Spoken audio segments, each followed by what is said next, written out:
in looking at this move, it had never occurred to me before, but I thought, boy, Nico Harrison's got to be on the spectrum because this is the sort of shit you do with absolutely no regard for context or the setting you're in or understanding like what's going on around you, which is sometimes how people in that situation Let's say roll. He's getting his marching orders from ownership.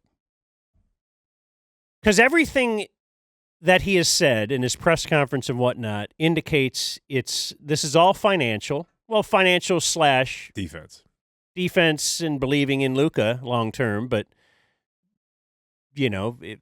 if the financials was not involved in that, you would certainly hold on to Luka. But yeah, it's all related. That the financials make Luka not worth it, and part of the reason Luka's not worth it is because of the way he plays, and Anthony Davis plays a different way. So you were saying yesterday, perhaps if Nico was told you have to trade this guy, that Nico should say no and resign? I honestly think because if you did that, you would then also send a message to the other teams that you don't want to hire this guy because he is not going to work for you as an owner. Yeah, he wouldn't work for Jerry Jones. He wouldn't work for maybe Jerry Jones, but I am not actually certain that, first of all, the guy could go back to Nike tomorrow, and I'm not actually certain that every team would look at that. I think some teams would look at that and respect him. Not all.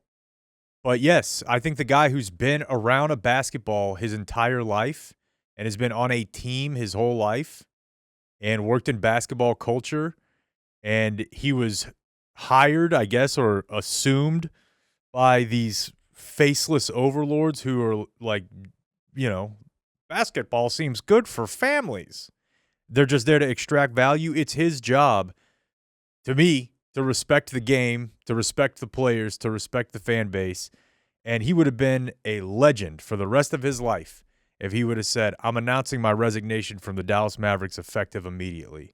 And then afterward, he goes and does an interview with Tim McMahon or whoever and says, that's not something I'm willing to do.